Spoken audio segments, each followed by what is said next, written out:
se pourrait bien que les Juifs ashkénazes ne soient pas des Hébreux exilés à Rome, puis en Allemagne et enfin en Europe de l'Est, mais plutôt des descendants de Khazars. Certains Khazars auraient migré progressivement vers l'Europe centrale, peut-être poussés par les invasions mongoles, mais d'autres seraient restés sur leurs terres et formeraient les communautés juives actuelles du Caucase. Cette théorie, esquissée dès le XIXe siècle, a été formalisée et popularisée par l'ouvrage La 13e tribu d'Arthur Koestler, paru en 1976. Et elle vient complètement remettre en question les origines des Juifs ashkénazes et une partie, du coup, de l'argumentaire historique du sionisme.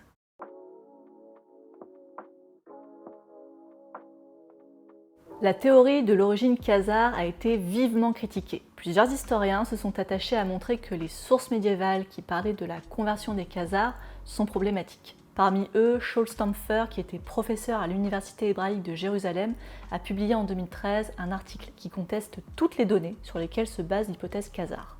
Dans Did the Khazars Convert to Judaism, Stampfer critique en particulier la principale source à la disposition des historiens. Il s'agit d'une lettre du roi khazar en personne, un certain Joseph, qui répond à une missive envoyée par un juif espagnol au Xe siècle. Isdaï ibn Shafrout, médecin et conseiller juif à la cour du calife de Cordoue, a en effet appris qu'un royaume juif existait loin à l'est et décide d'en savoir plus. Alors il envoie vraisemblablement 2 lettres. La première ne dépasse pas Constantinople, mais la deuxième parvient jusqu'au roi Joseph. La réponse du roi khazar, qui nous est connue grâce à des copies ultérieures, raconte alors la conversion de son peuple. Et de nombreuses générations se sont écoulées jusqu'à ce qu'advienne un roi du nom de Boulan, qui était d'une grande sagesse et qui craignait Dieu. Il fit interdire les sorciers et les païens dans son pays, et le roi réunit tous ses ministres ainsi que tous ses sujets et transmit à son peuple toutes ces choses. Et ses sujets en apprécièrent la valeur, ils acceptèrent son jugement et ils se mirent sous la protection de la révélation divine. Voilà pour cet extrait, la suite du récit décrit le pays et ses coutumes. Et c'est justement ce qui fait dire à Stampfer que la lettre n'a pas été écrite par le roi. Il juge en effet ce souverain très mal renseigné, ne citant pas les grandes villes de son royaume, ne semblant pas connaître beaucoup de détails sur ses habitants ou ses frontières. Ces imprécisions que certains avaient attribuées à l'altération du recopiage ou à des effets de style disqualifient complètement le document d'après Stampfer. Les autres textes analysés par Stampfer, les sources des géographes arabes notamment, sont tous également rejetés. En étudiant le récit de voyage d'Ibn Fadlan, qui annonce au Xe siècle que les Khazars et leurs rois sont tous juifs, Stampfer conclut qu'il a dû se tromper, ou qu'il a recopié sur quelqu'un qui s'est trompé. Alors il est vrai que certains auteurs du Moyen-Âge n'avaient pas réellement voyagé dans le pays qu'ils décrivaient, et qui pouvaient parfois colporter des rumeurs. Mais on pourrait toutefois opposer à Stampfer que les informations que les marchands ont rapportées pendant plusieurs siècles ou les guerres répétées entre les Khazars et le califat musulman seraient peut-être venues à bout de ces rumeurs. Mais pour lui, la conversion n'a tout simplement pas eu lieu.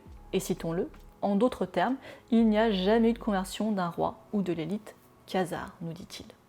Un avis très tranché et donc très favorable aux positions sionistes. Parce que s'il n'y a pas eu de conversion, c'est donc qu'il y a bien eu un exil des Hébreux. Mais le débat est loin d'être terminé. Le vaste mouvement du post-sionisme est à contre-courant de ce récit national juif israélien. Développé au sein des universités du pays depuis les années 90 par ceux que l'on a nommés les nouveaux historiens israéliens, le post-sionisme questionne les fondements de la nation israélienne. L'un de ses représentants les plus connus aujourd'hui est Shlomo Sand. Extrêmement critique sur la politique israélienne actuelle, il dénonce la colonisation des territoires palestiniens, le militarisme, la conception ethnocentrique de la citoyenneté, etc. Les travaux des nouveaux historiens ont surtout porté sur l'État d'Israël depuis sa création en 1948, mais Shlomo Sand s'est aussi intéressé à l'histoire ancienne, et en particulier aux Khazars, qui ont le droit à un long passage de son best-seller « Comment le peuple juif fut inventé ».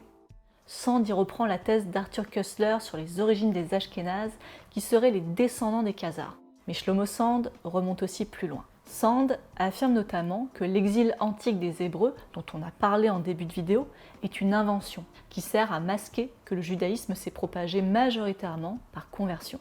En effet, les traces historiques d'un tel exil, on parle nécessairement de dizaines de milliers de personnes déracinées, sont difficiles à mettre en évidence d'après lui. Il y a bien sûr Flavius Joseph, historien romain juif de Judée, qui mentionne 97 000 prisonniers lors de la prise de Jérusalem par les Romains. Mais bon, il parle aussi d'1 million de morts lors de l'assaut, ce qui paraît totalement excessif. Aujourd'hui, les historiens semblent plutôt s'accorder sur une population de 60 000 habitants à Jérusalem à l'époque. Flavius Joseph a donc très probablement exagéré les chiffres pour illustrer la cruauté des légions romaines. Il y a donc eu de nombreuses victimes et peut-être plusieurs milliers de prisonniers, mais sans doute pas de là à exiler tous les Hébreux. Shlomo Sand rappelle pour sa part que les Romains n'ont jamais pratiqué la déportation de tout un peuple. D'ailleurs, pour un empire qui cherche à percevoir l'impôt sur des terres cultivées, vider une province de sa population n'est absolument pas rentable. Ça aurait de toute façon demandé des moyens logistiques hors de portée des Romains de l'Antiquité. Et puis une autre grande révolte a lieu en Judée en 135 après Jésus-Christ, ce qui montrerait bien que les habitants sont toujours sur place 65 ans plus tard. Et là encore, les historiens romains mentionnent bien une répression implacable, mais pas d'exil. La question qui suit est dès lors inévitable. Si la Judée ne s'est jamais vidée de ses habitants, qu'est devenue la majorité des Hébreux qui seraient toujours restés sur ces terres? Shlomo Sand estime que l'immense majorité d'entre eux s'est lentement convertie à l'islam. Les conquérants musulmans appliquaient en effet un impôt aux gens du livre, les dhimmis, c'est-à-dire aux pratiquants des autres religions monothéistes. Cet impôt avait un double effet sur ceux qui le payaient. Il leur faisait reconnaître la supériorité du pouvoir musulman et les incitait à embrasser l'islam pour ne plus le payer. On le sait, les incitations financières sont souvent plus efficaces que les interdictions catégoriques.